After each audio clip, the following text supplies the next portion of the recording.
Meghalaya honeymoon horror కేసులో కీలక విషయాలు బయటపడుతున్నాయి.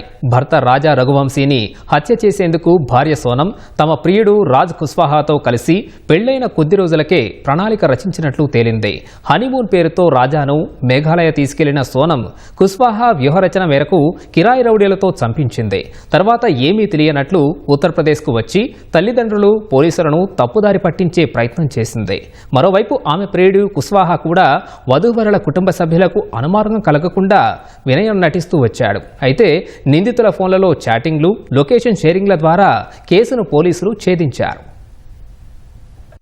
మేఘాలయలో నవవధూవరులు అదృశ్యమైన కేసు అనూహ్య మలుపులు తిరిగి వధువే పథకం ప్రకారం భర్తను హత్య చేయించిన వ్యవహారంలో అనేక దిగ్భ్రాంతి కలిగించే విషయాలు వెలుగు చూస్తున్నాయి. హత్య కేసులో మృతుడి భార్య సోనం సహా మరో 4 నిందితులను పోలీసులు అరెస్టు చేయగా వారిలో ఒకడైన రాజ్ కుష్వాహాకు సోనంకు మధ్య రఘువంశీతో పెళ్లికి ముందే సాన్నిహిత్యం ఉందని తేలింది. ఈ కేసులో దొరికిపోకుండా ఉండేందుకు రాజ్ కుష్వాహా మృతుడు రాజా రఘువంశీ అంత్యక్రియల్లో కూడా పాల్గొన్నాడు. అందుకు సంబంధించిన వీడియోను మృతుడి సోదరి ఒకరు ఎక్స్ లో పోస్ట్ చేశారు. రఘువంశీ మృతదేహం దొరికిన తర్వాత దాన్ని ఇందోర్ కు తరలించేందుకు తాము 4 వాహనాలను ఏర్పాటు చేసుకున్నట్లు కుటుంబ సభ్యులు తెలిపారు. అందులో ఒకదాన్ని నిందితుడు నడిపాడని వారు వివరించారు. సోనం తండ్రిని కూడా అతడు ఓదార్చినట్లు పేర్కొన్నారు. అరెస్టు తర్వాతే అతడి గురించి తమకు తెలిసిందన్నారు. ఈ హత్యలో తన ప్రమేయం ఉందనే విషయం బయటపడకుండా ఉండేందుకే కుష్వాహా రఘువంశీ కుటుంబ సభ్యులకు విధేయుడిలా నటించినట్లు తెలుస్తోంది.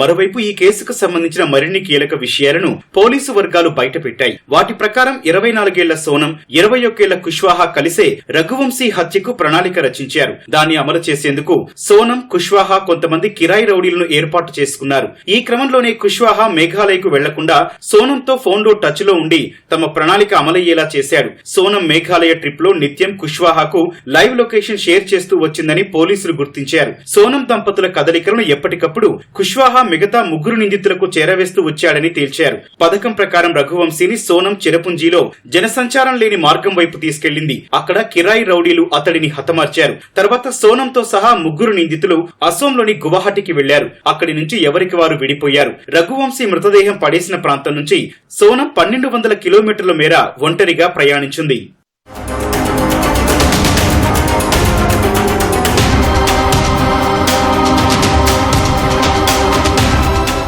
సోనం రఘువంశీ పెళ్లి మే 11న జరగా కొద్ది రోజులకే హత్య ప్రణాళిక అమల్లోకి వచ్చింది. మే 20న హనీమూన్ కు వెళ్లిన రాజా రఘువంశీ, సోనం 23న అదృశ్యమయ్యారు. ఈ మేరకు కేసు నమోదు చేసి దర్యాప్తు చేపట్టిన పోలీసులకు జూన్ 2న రాజా మృతదేహం ఒక లోయలో దొరికింది.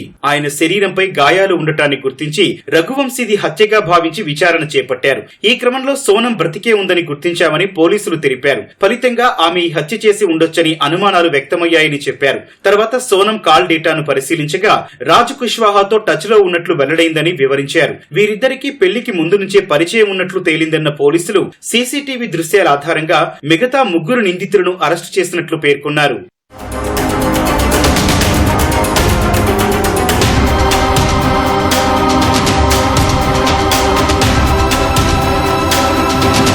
ఒక ప్రణాళిక ప్రకారమే రాజా రఘువంశీని నిందితులు మేఘాలయ తీసుకెళ్లారని పోలీసులు వెల్లడించారు. రాజా రఘువంశీని చంపి ఎవరూ వెళ్లలేని ప్రాంతంలో పడేసి తప్పించుకోవాలని చూశారని, కానీ వారి స్కెచ్ విఫలమైందని వివరించారు. ఈ హత్య కేసులో సోనం, రాజ్ కుష్వాహా పాత్రకు సంబంధించి చాలా ఆధారాలున్నాయని తెలిపారు.